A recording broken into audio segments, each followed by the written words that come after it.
সালামু আলাইকুম প্রিয় বন্ধুরা। বাংলাদেশ একটি নদীমাতৃক দেশ। এদেশের বুক চিরে বয়ে গেছে হাজারো ছোট বড় নদী। এই নদীতে জীবন জীবিকার নির্বাহের জন্য একদল মানুষই আছে যাদের জেলে বলা হয়। তারা বিভিন্নভাবে মাছ শিকার করে থাকে।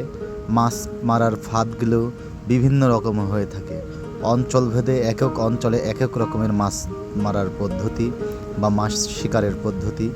যে যে এলাকায় আছেন সেই এলাকায় থেকে তাদের নিজস্ব ভাষাগত দিক থেকে কেউ বা মাছ শিকার, কেউ বা মাছ মারা, কেউ বা মাছ ধরন পদ্ধতি ভিন্ন ভিন্ন হয়ে থাকে।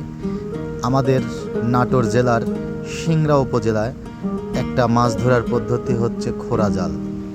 খোরা জাল পেতে তারা নদীর উজানের দিক থেকে এভাবে পেতে থাকে। দেখতে পাচ্ছেন একজন মাছ করে ধরছে, অপর দিকে দেখতে পাচ্ছেন ছোট ছোট ডিঙি নৌকা এবং গোল গোল চারি, এলাকায় ভাষায় চারি বলা হয়। দেখতে পাচ্ছেন গোল গোল চারি, চারির মধ্যে এক একটি লোক বসে তারা বিভিন্নভাবে মাছ শিকার করছেন। মাছগুলো দেশি প্রজাতির বিভিন্ন মাছ পাওয়া যায়। আসলে নদীমাতৃক দেশ বাংলাদেশ। বাংলাদেশের বুক চিরে বয়ে গেছে ছোট বড় অনেক নদী। সেই নদী কেন্দ্র করে তারা জীবন জীবিকা নির্বাহ করে থাকে। দেখতে পাচ্ছেন অনেক পানি হয়েছে এবছর সারা বছর বৃষ্টি হয়েছে।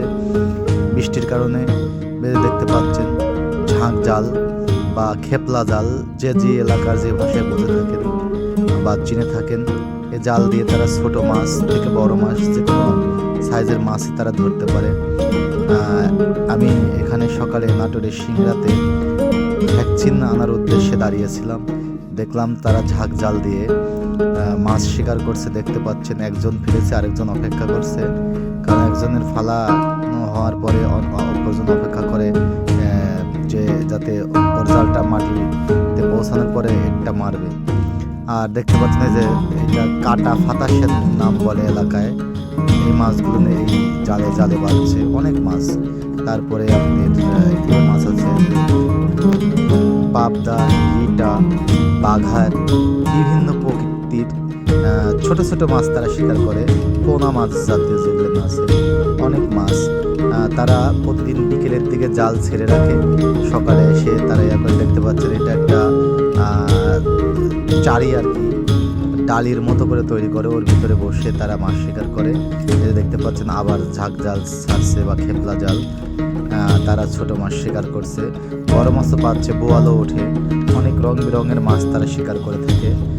বন্ধুরা, গ্রামীণ জনজীবনে কত না বিচিত্রভাবে তারা জীবিকা নির্বাহ করে থাকে এবং খাবার মাছ তারা সংগ্রহ করে থাকে। দেখতে পাচ্ছেন একদম চকচকে ঝকঝকে পানির ভিতরে স্রোতের মাঝে তারা মাছ শিকার করছে। অনেক স্রোত আছে এখানে, অনেক সাহসেরও দরকার স্রোতের মধ্যে নির্ভয় মাছ শিকার করা। অনেক খুশি হয়েছেন, মানে একবার ফেলে অনেকটি মাছ পেয়েছে। প্রতিবারই সমান সমান মাছ ওঠে না, কখনো একটু বেশি কখনো একটু কম, এমনটি হয়ে থাকে। দেখতে পাচ্ছেন সুন্দর সুন্দর দেশি মাছ তারা সংগ্রহ করছেন। এই যে এটা হচ্ছে পাগা মানে খোরা, ইনি মাছ শিকার করে মাছ বাজারে বিক্রি করে একজনকে দায়িত্ব দিয়েছিলেন, তিনি মাছ বিক্রি করে আসছেন যাতে মাছটা তিনি মারতে পারেন এবং অপরজন মাছের টাকা কালেকশন করতে পারেন। অনেক চাহিদা আছে দেশি মাছের এবছর।